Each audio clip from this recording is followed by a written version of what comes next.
ನಿಮ್ಗೆ ಅಪ್ಪು ಸರ್ ಅಂದ್ರೆ ತುಂಬಾ ಇಷ್ಟ. ಸೊ ಯಾವ ಕಾರಣಕ್ಕೆ ಇಷ್ಟ ಆಗ್ತಾರೆ? ಸೊ ಎಷ್ಟು ಮಿಸ್ ಮಾಡ್ಕೊಂತಿದ್ದೀರಾ? ಅಂದ್ರೆ ಒಬ್ಬ ನಟನಾಗಿ ಚಿಕ್ಕ ವಯಸ್ಸಿಂದ ನನಗೆ ತುಂಬಾ ಇಷ್ಟ ಆಗೋರು.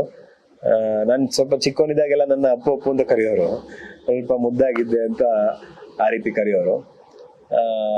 ಅವರು ಡಾನ್ಸು, ಅವ್ರು ಮಾಡ್ತಿದ್ದ ಜಿಮ್ನಾಸ್ಟಿಕ್ಸ್ ಅದೆಲ್ಲ ಸಖತ್ ಇಷ್ಟ ಆಗ್ತಿತ್ತು. ಫೈಟ್ಸು, ಅವ್ರ ಸಿನಿಮಾಗಳು ಸ್ವಲ್ಪ ಫ್ಯಾಮಿಲಿ ಓರಿಯೆಂಟೆಡ್, ಕುಟುಂಬ ಸಮೇತರಾಗಿ ನೋಡುವಂಥ ಸಿನಿಮಾಗಳಲ್ಲ. ಹಾಗಾಗಿ ಅವಾಗಿಂದ ಇಷ್ಟ ಆಗೋರು.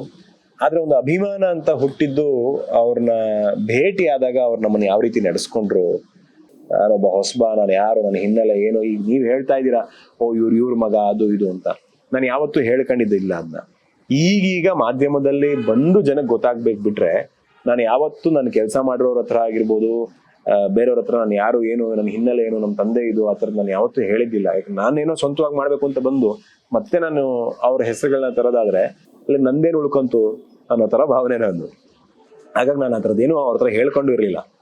ಜಸ್ಟ್ ಅವ್ರ ಹತ್ರ ನಾನು ಹಿಂಗೊಬ್ಬ ಹೊಸಬ, ಈ ಥರದೊಂದು ಹೀರೋ ಲಾಂಚ್ ವಿಡಿಯೋ ಮಾಡಿದೀವಿ ನೋಡಿ ಅಂತ ತೋರಿಸಿ ಅವ್ರ ಹತ್ರ ಮಾತಾಡೋಕೆ ಹೋದಾಗಲೂ ಕೂಡ ಅವರ ಪ್ರತಿಕ್ರಿಯೆ ಅವಾಗಲೂ ಕೂಡ ತುಂಬಾ ಒಳ್ಳೆ ನಟನೆ, ಒಂದ್ ಮೊದಲನೇ ಸಿನಿಮಾ ಅಂತ ಅನ್ಸಲ್ಲ, ಸೇಮ್ ಇದೆ ನೀವು ಹೇಳಿದ್ರೆ ಮೊದಲನೇ ಸಿನಿಮಾ ಅಂತ ಅನ್ಸಲ್ಲ, ಆಲ್ರೆಡಿ ಸುಮಾರು ಸಿನಿಮಾ ಮಾಡಿರೋ ಥರ ಅನ್ಸ್ತಿರೋ ಮೆಚ್ಯೂರ್ಡ್ ಆಕ್ಟರ್ ಥರ.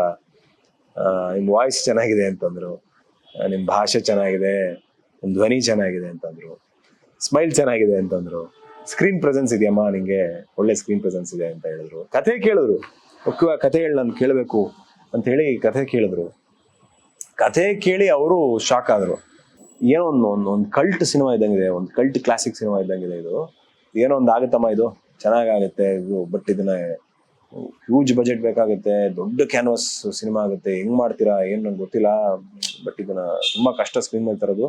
ಆದ್ರೆ ನೀವು ಏನ್ ಕಥೆ ಹೇಳ್ತಿದ್ದೀರಾ ಅದನ್ನ ಸ್ಕ್ರೀನ್ ಮೇಲೆ ತಂದ್ರೆ ಸಿನಿಮಾ ಬೇರೆ ತರನೇ ಆಗುತ್ತೆ, ಲಿಮಿಟೇಷನ್ಸ್ ಇರಲ್ಲ, ನೀವು ಕನ್ನಡ ಸಿನಿಮಾ ಅಥವಾ ಇಷ್ಟೇ ಅಂತ ನೀವು ಅನ್ಕೊಳಂಗಿಲ್ಲ, ಎಲ್ಲಿಗೆ ಬೇಕಾದ್ರೂ ಹೋಗುತ್ತಿದ್ದು ಅಂತ ಅವಾಗಲೇ ಹೇಳಿದ್ರು.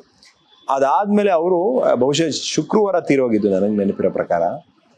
ಅದಕ್ಕಿಂತ 2 ದಿನ ಹಿಂದೆ ಬುಧವಾರ ಅವರು ಮತ್ತೆ ಕರೆ ಮಾಡಿ ಕಥೆ ಕೇಳಿದ್ರು, ಇನ್ನೊಮ್ಮೆ ಕಥೆ ಕೇಳಿದ್ರು.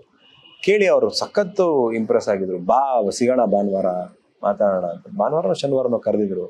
ಸೊ ಈ ತರ ಒಡನಾಟ ಇತ್ತು. ಅವ್ರ ಕೊನೆ ದಿನಗಳಲ್ಲಿ ಅವ್ರ ಜೊತೆ ಒಡನಾಟ ಇತ್ತಲ್ಲ ಅನ್ನೋ ಖುಷಿ ಇದೆ. ಕೂತ್ಕೊಂಡು ಬೇರೆ ಬೇರೆ ಸಿನಿಮಾಗಳ ಬಗ್ಗೆ ಗಂಟೆಗಟ್ಟಲೆ ಮಾತಾಡಿರೋದುಂಟು. ಆ ಒಂದು ಕಂಫರ್ಟ್ ಫೀಲ್ ಮಾಡ್ಸೋದು ಬಹಳ ಮುಖ್ಯ ಅನ್ಸುತ್ತೆ ಮೇಡಮ್. ಯಾರೇ ಎಷ್ಟೇ ದೊಡ್ಡವರಾಗಿರ್ಲಿ, ಏನೇ ಸಾಧಿಸಿರ್ಲಿ, ನೀವು ಯಾರೋ ಹೊಸದಾಗಿ ಬರೋರ್ಗೆ ನೀವು ದೊಡ್ಡ ವ್ಯಕ್ತಿ ಅಂದಾಗ ಒಂದು ಆತಂಕ ಇಟ್ಕೊಂಡ್ ಬರ್ತಾರೆ ಒಳಗಡೆ.